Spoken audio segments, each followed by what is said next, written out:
What's that? Yeah, divide and conquer, break it apart. Can we separate this? Can we break this into smaller pieces?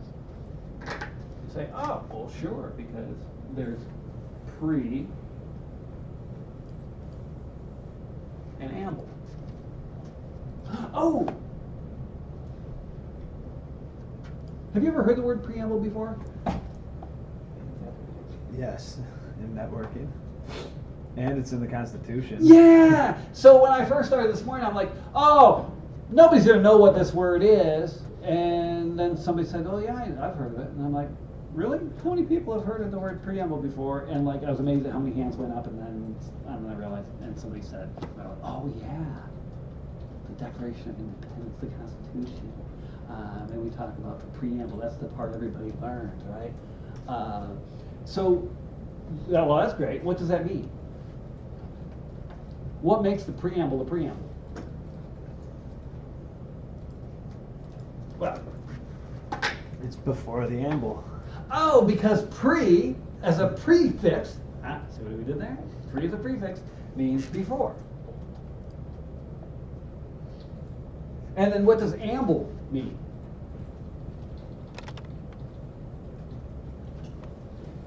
Ever heard amble? Or some form of the word amble? Like in ambulance? That's just weird. And so amble means walk. Really? Sounds like you're asking me to prove it. Okay, fine. So now I will go to Google and say define amble.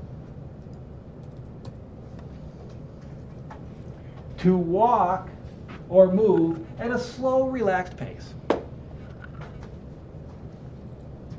just go out for an amble. Yeah.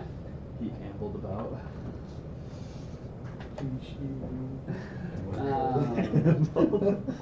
So this is a preamble. This is before you go out for that slow, relaxed walk. Things you might want to do to prepare for it. Ready for that amble. And so before we jump into HTML,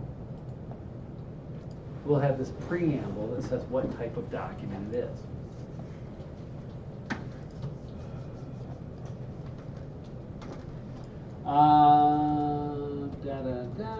Okay, good enough there. I guess as long as we're here, we've done doc type HTML to specify HTML5, but we can see there are some other attributes we could stick in there if we were doing some older version of like HTML4 or something. But we don't do that. We won't do that. Let's see. Okay, so that takes care of that. While we're here, HTML, star tag, blah, blah, blah, blah, blah. I'm going to come back to when we were looking through those tags.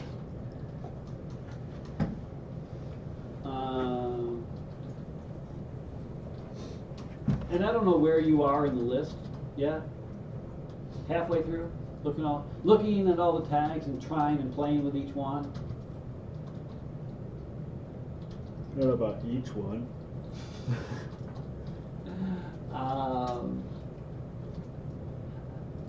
I said that sarcastically like that this morning. I said, oh, you're probably like halfway through the list, you know, at 50 or so, and then you try it out. And then I realized, and somebody pointed out that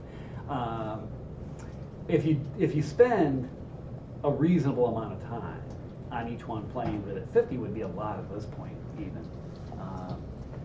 Somebody said they were doing like 3 a day kind of thing. So okay, cool, keep going with that. But at any rate, eventually you would come down to one of these tags that is script. And so if we look at this script element,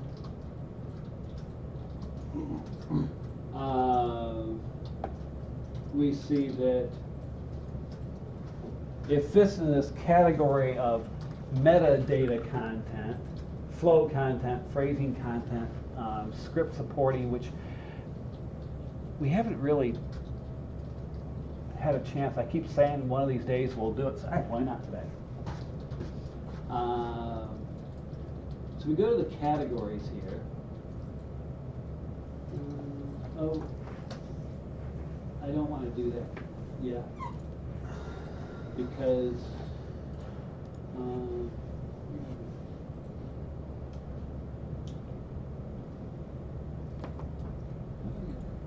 script, and I put down categories. There we go.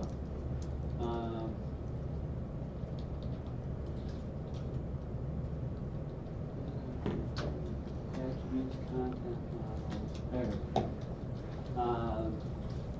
And they kind of show us how some of the elements overlap between these. There's this big category we call flow content. And then there's interactive elements, phrasing elements, embedded elements, metadata elements, heading elements, and sectioning elements. And I think if you hover over this, yeah, it lists like which ones are there. So, for example, heading is simply the H1, H2, H3, H4, H5, H6. Sectioning content includes tags like the article, aside, nav, and section. And then down below, they'll give us a little description of each one.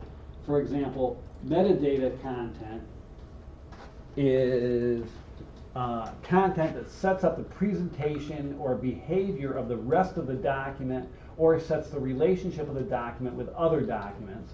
And we said that meta content is typically in the head and not displayed. Sectioning content is used to define sections of the document.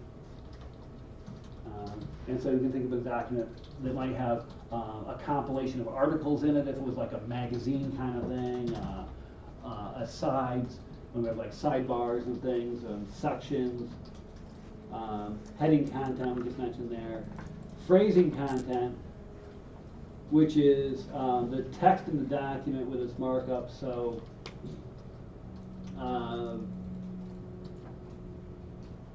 we see some examples here of things like links and embedded videos and audio and stuff like that. That all makes up phrasing content, embedded content, and interactive content. Okay, that's enough of that. So we were back here. Script element. Context in which the element can be used. So it's used wherever metadata is expected, which again, that would be in the head. Wherever phrasing content is expected. And again, we said that's the text, that's the body of the document. So, this script tag works in either the head or the body. And then we'll figure out, that would be in the What head. difference does it make Wherever then? phrasing Where do I put it? content is expected. And again, we said that's Content the text, model. that's the body of the document. So if there there is is no no this script SRC tag works in attribute, either the head or then it depends the on body. the value of the type attribute, which And must then match figure out that script would be in the content different restriction. stuff. Wherever Then, phrasing where do I put it? content If is there's an expected. SRC attribute, And again, we said the that content must be either empty or contain only script documentation that also matches this. And so what we find is, with the script element, we can either put the script data commands right there in the script, or we can refer to some file where they are. And so when we see, then we can value the content attributes. There's the global attributes that everything supports, but here's one where we see additionally there's this SRC, this type, this char set. Oh, there's a char set attribute there. It's like deja vu, right? Tuesday, we discovered that we ought to specify a char set for the document. Well, now, what this means is a script can be a different char set, different character set, different encoding. Async, defer, and there's going to be some issues here about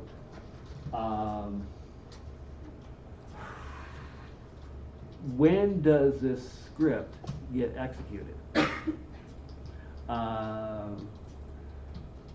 We've probably seen many times when you go to some web page, you'll start to see some content, and then eventually other content will come in and fill in, and things kind of pop up and so forth. And that's because people learned long ago that if you had to wait for the whole document to download, in other words, you go to some URL, you're getting some file. If you had to wait for that whole thing to download and then render, it would be terribly slow. And people just won't put up with that for very long. So what happens is, while the file is being read in, your browser can start to render what it's already read before it reads all of it in. Well, then we've got a problem, because what happens if I refer to something that hasn't been read yet? And all kinds of weird, crazy things can happen. We'll figure that out and deal with it. Script, and so that's what some of this stuff is going forward, blah, blah, blah.